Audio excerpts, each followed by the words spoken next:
बिना किसी देरी के मैं हमारे सत्र के अध्यक्ष माननीय ज्योतिष जोशी जी से अनुरोध करती हूँ कि वे कृपया सत्र के समापन की घोषणा करें और अपना अध्यक्षीय वक्तव्य हम सबके सामने प्रस्तुत करें। शुक्रिया। ये प्रतिबंधित साहित्य पर आयोजित हुई अंतर्राष्ट्रीय संगोष्ठी के चतुर्थ सत्र में मुझे ये कहते हुए बड़ी प्रसन्नता हो रही है कि मैं ऐसे सत्र की अध्यक्षता कर रहा था जो सचमुच बहुत सुरुचिपूर्ण, विचारोत्तेजक और बहस तलब था और सभी वक्ताओं ने अपने अपने विषय के साथ न्याय करते हुए बहुत महत्वपूर्ण बातें रखी। इनकी बातों पर दो वाक्यों की टिप्पणी करने के पहले मैं ये बात कहना जरूरी समझता हूँ और ये बात सिर्फ निवेदन है उपस्थित चारों वक्ताओं से कि जिन जिन विषयों पर उन्होंने अपना वक्तव्य दिया है उसको विस्तार देते हुए एक एक निबंध लिखें और गजन जी को भेज सकते हैं और दूसरी योजनाओं में उन निबंधों का इस्तेमाल हो सकता है, हमें भी भेज सकते हैं क्योंकि बहुत अलक्षित बिंदुओं पर बातें हुई हैं और सारे वक्तव्य सबके बहुत सराहनीय और बहस तलब हैं और उनको बहुत दूर के श्रोताओं पाठकों तक पहुंचना चाहिए, इसलिए मैंने ये निवेदन किया। अब थोड़ी बातें दिए गए वक्तव्यों पर और थोड़ा समय मिलेगा तो 2-4 बातें मैं भी कह दूंगा अगर समय अनुमति देगा। हिंदी की प्रतिबंधित पत्रकारिता पर श्री सुनील तिवारी ने बड़ी अच्छी बातें कही।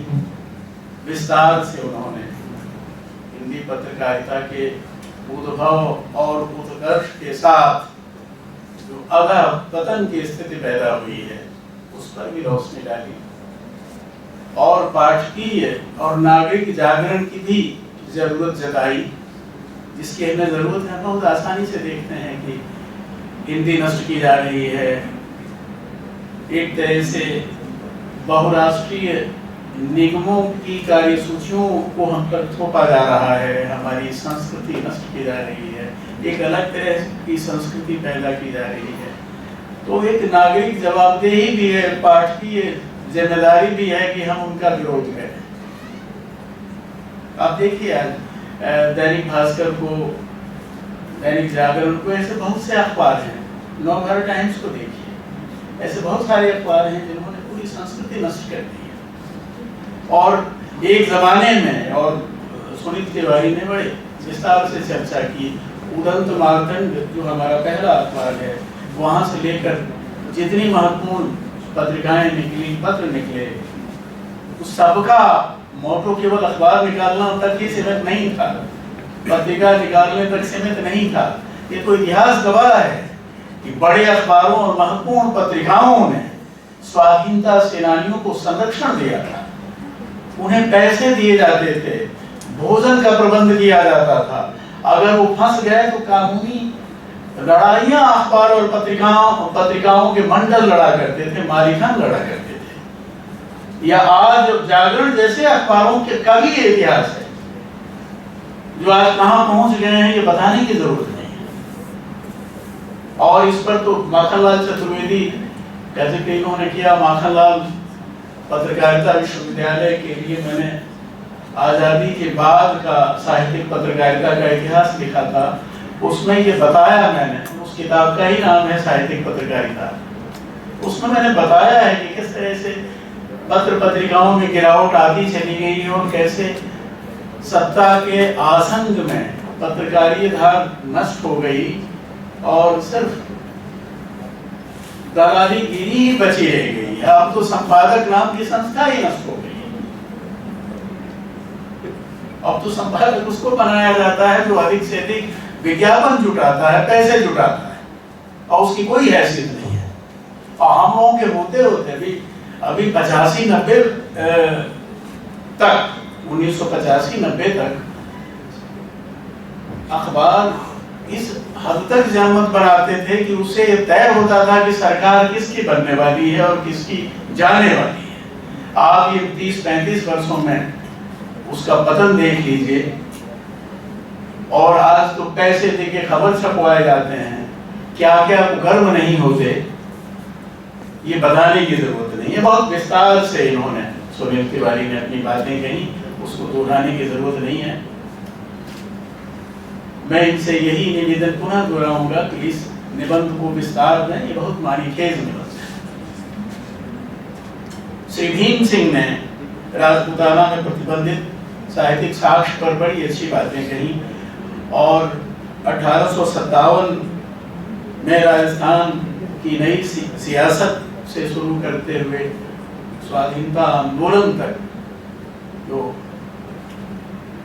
राजस्थान की पत्रकारिता का और साहित्य का जो संघर्ष है, जो उसकी चेतना रही है, उस पर इन्होंने बात की, और बड़ी अच्छी बात इन्होंने की। बाकी बातें मैं दोहराऊंगा नहीं, आपने खुद सुना।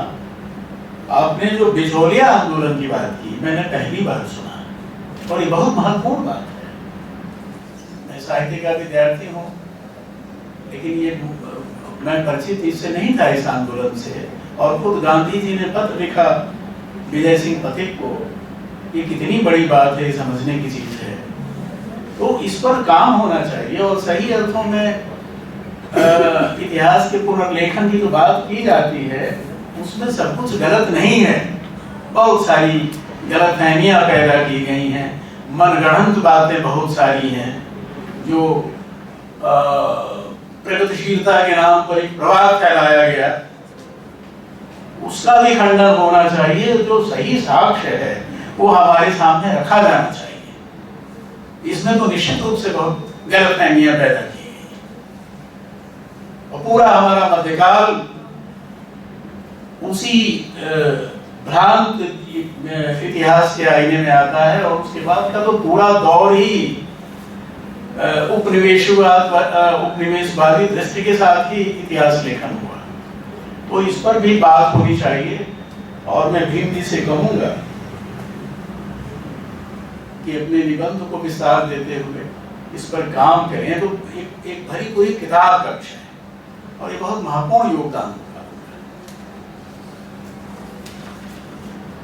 जाहिदुल हक हमारे अनुजवत हैं, बहुत विस्तार से उर्दू शायरी की जो अहमियत रही है जंग आज़ादी के दौर में, उसको उन्होंने आपके सामने रखा और बताया कि किस तरह से उर्दू शायरी ने जहां कौमी आज़ादी के लिए काम किया, वहीं आज़ादी के लिए अपनी जान की परवाह न करते हुए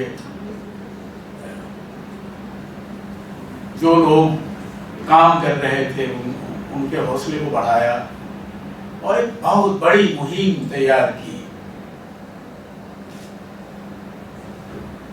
हम लोगों ने भी कॉलेज के दिनों में, और अब तो सारी चीजें बहुत गिरी हुई हालत में आ गई हैं। 15 अगस्त को, 26 जनवरी को इतना बड़ा जलसा होता था, लोग महीनों तैयारी करते थे, नाटक खेलते थे, कविताएं लिखते थे, बड़ी बड़ी बातें करते थे। अब सब खत्म हो गया। और मिडिल स्कूल और प्राइमरी स्कूल के दिनों में तो एक हफ्ते पहले से झंडे वंडे बनाते थे, प्रभात फेरी निकलती थी गाँव। ये कुछ समझ में नहीं आता कि ये पिछले 20, 25, 30 वर्षों में आखिर क्या होगा। सब कुछ इतना थोप दिया गया है, सब कुछ राष्ट्र राष्ट्र हो रहा है, और इस शोरो शराबे में एक तरह से हिंदुस्तान की आत्मा जाने कहाँ खो गई। वो जज्बा ही गायब हो गया है। जो था, वो बड़ी अच्छी बातें मुजाहिदुल ने की। और उन तमाम शेरों से, गज़लों से, गीतों से आप वाकिफ़ हैं, उसका उदाहरण दिया। उनको मैं अपने दिल से शुक्रिया अदा करता हूँ और उनसे भी अनुरोध करूँगा कि इस पर थोड़ा विस्तार से काम करते हुए एक बड़ा निबंध तैयार करें। बहुत ही हमारी खेल उनका भी होता था। अंत में भाई श्री जे आत्माराम ने हैदराबाद का प्रतिबंधित साहित्य और मखदूम मोहिउद्दीन पर बात की।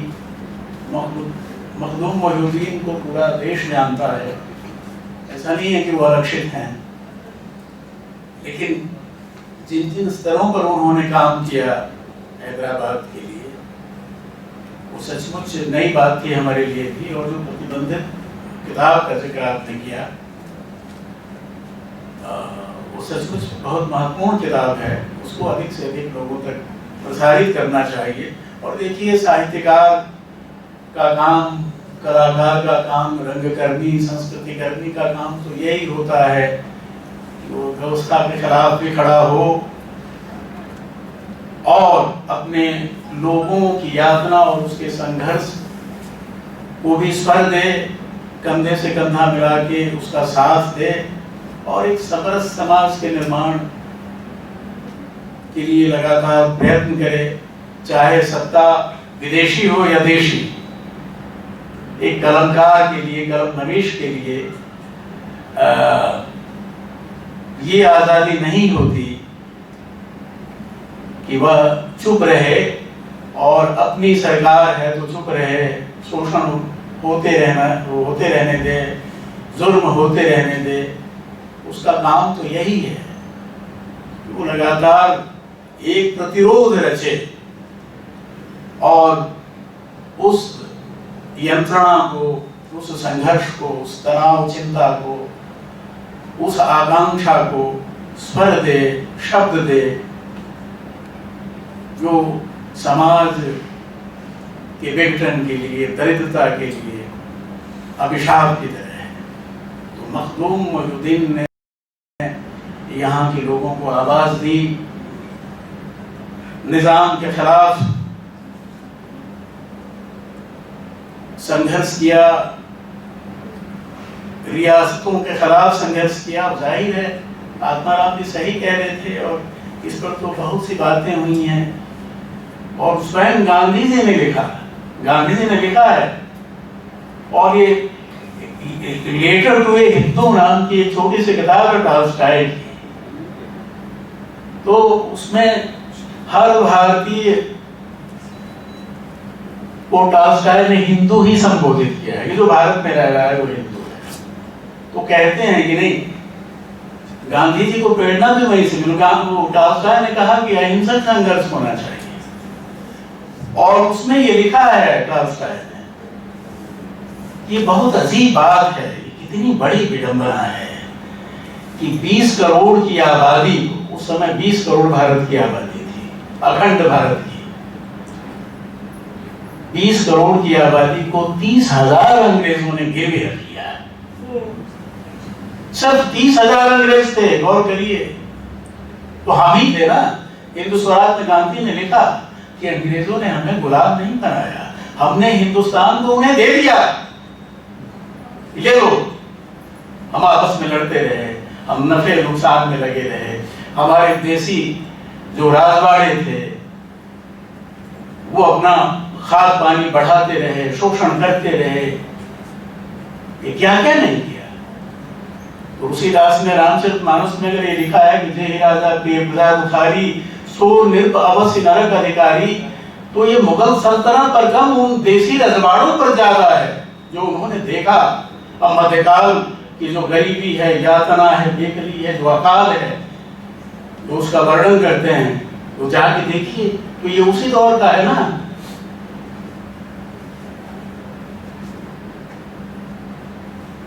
तो ये तो है, बहुत महत्वपूर्ण है, इसको बार बार देखा जाना चाहिए। और चाहे पत्रकारिता हो, चाहे साहित्य हो, चाहे कला हो, उसका मुख्य स्वर है प्रतिरोध। लेकिन प्रतिरोध हमेशा याद रखिए कि वो विरोध नहीं है, वो उसको मनोरोग नहीं होना चाहिए। प्रतिरोध का आत्यंतिक जो भाव है, उस भाव का गहरा संबंध आपकी करुणा से है। भवभूति ने जब कहा एको रसः करुणेय, उसका मतलब यही है। उन्होंने तो सारे रसों को करुणा से जोड़कर देखा। करुणा नहीं है, आंख का पानी होना जरूरी है। आंख में पानी नहीं अगर है तो आपकी आंखों का कोई ऑपरेशन नहीं हो सकता। अगर मोतियाबिंद भी है तो ऑपरेट नहीं हो सकती आंख का पानी बहुत जरूरी है। करुणा होना चाहिए। और साहित्य हो, कला हो या संस्कृति के दूसरे माध्यम हो, वो आप में विचलन पैदा करते हैं, मानसिक विक्षोभ पैदा करते हैं। तो वही प्रतिरोध है। नारा लगाना प्रतिरोध नहीं है। आप तड़प उठें, वह प्रतिरोध। इसलिए प्रतिरोध को विरोध बनाकर साहित्य को बहुत सस्ता नहीं बना देना चाहिए। और कला भी इस हद तक न उखड़ जाए कि उसमें बचे ही नहीं। प्रतिरोध तो अंधायुग के धर्मवीर भारती ने भी किया। अंधायुग लिखकर, वो भी बड़े पत्रकार थे, अपने समय के धर्मयुग के पत्रकार थे। उन्होंने आपात स्थिति पर भी बड़ी महत्वपूर्ण कविता लिखी थी। और बांग्लादेश के मुक्ति संघर्ष में वो गए थे, उन्होंने एक बड़ा वृत्तांत लिखा था, रिपोर्टाज है उस पर। तो उन्होंने लिखा, किंतु रक्षा कैसे होगी मानव भविष्य की, प्रभु के कायर मरण के बाद। यह भी प्रतिरोध है।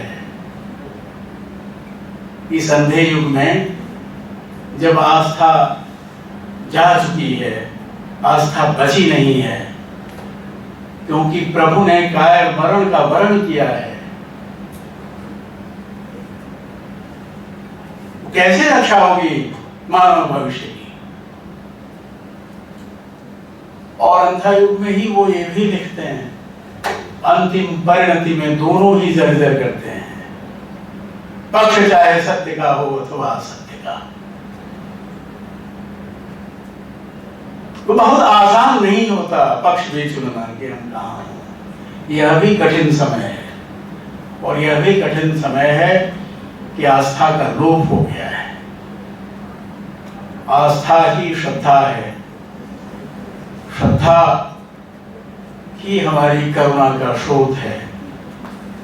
करुणा है तो हम मनुष्य हैं।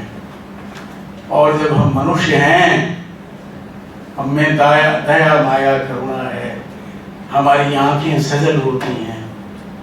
हम किसी की भूख को देख के तड़प उठते हैं। कहीं अन्याय होता है तो हमारी जान निकलने लगती है। यह है मनुष्यता, जो जाने कहाँ हमने गंवा दिया है।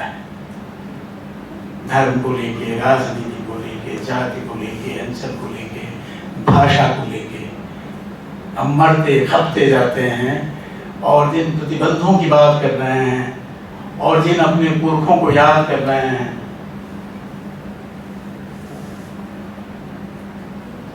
उनकी स्मृति करके इस पर भी हमें विचार करने की जरूरत है कि उन्होंने किस स्वराज की कल्पना की थी, कौन सा आदर्श था उनके सामने, उनकी कल्पना क्या थी, किस तरह के भारत की थी। वो मादरे वतन के शीश पर किस तरह का ताज रखना चाहते थे और वो सपना गया कहां, वो किस तरह से भंग हुआ, क्या क्या कमियां हैं। ये बहुत जोरदार तरीके से ये कहा जाता है कि भारत युवाओं का देश है और बहुसंख्यक आबादी युवाओं की है, उसके साथ ये डर भी लगता है कि युवा जोश उस तरफ ज्यादा मचल रहा है जो हमारे विनाश का कारण है। युवा जोश ही अपनी परंपरा पर, अपनी संस्कृति पर, अपने मूल्यों पर, अपने प्रतिरोध पर सजग नहीं है। वह छोटे छोटे अभिशप्त यंत्रों का दास बनता जा रहा है जिसने उसकी चेतना हर ली है। बहुत बड़ी जिम्मेदारी है। ये केवल कह देने से बात नहीं बनती। युवा वर्ग बहुमत में है भारत में। युवा वर्ग को एक दिशा बनानी पड़ेगी। उसे दिग्भ्रमित नहीं होना होगा, अपना पक्ष चुनना होगा, और वो पक्ष मनुष्यता का है, भारत को सुंदर बनाने का है, एक समृद्ध समाज बनाने का है। तो यह बहुत जरूरी है। इन्हीं बातों के साथ मुझे लगता है कि अपने को विराम देना चाहिए। ये भाषण देने का वक्त मेरा यहाँ नहीं है। कुछ मोटा मोटी बातें जो कहनी थी वो मैंने कही, और इस उम्मीद से कही हमने कि आप उसका ध्यान रखेंगे, क्योंकि ये देखिए, ये हमेशा ख्याल रखना चाहिए। मैंने कल भी कहा था और आज भी मैं कह रहा हूँ कि हम कुछ भी करें, चाहे कोई किताब पढ़ें, कोई नाटक देखें, कोई चित्र देखें, किसी गोष्ठी का आयोजन हो, तो वो अनुष्ठान न हो। आप कुछ बदल जाएं उससे गुजरते हुए, उससे कुछ प्रेरणा लें, कुछ सबक लें। अगर वो न ले सकें तो एक आयोजन होगा और उसको रिकॉर्ड करके पुस्तिका या पुस्तक का रूप दिया जाएगा, विमोचन होगा, बातें होंगी, लेकिन वो मूल उद्देश्य उसका नहीं है। उसका उद्देश्य तो यही है कि आप उसको ग्रहण करें, उसको अपने आचरण में ले आएं। ये बहुत जरूरी है। इन्हीं बातों के साथ मैं अपनी बात समाप्त करता हूँ और उम्मीद करता हूँ कि मेरी आकांक्षा या मेरे स्वप्न को आप पर दे सकेंगे।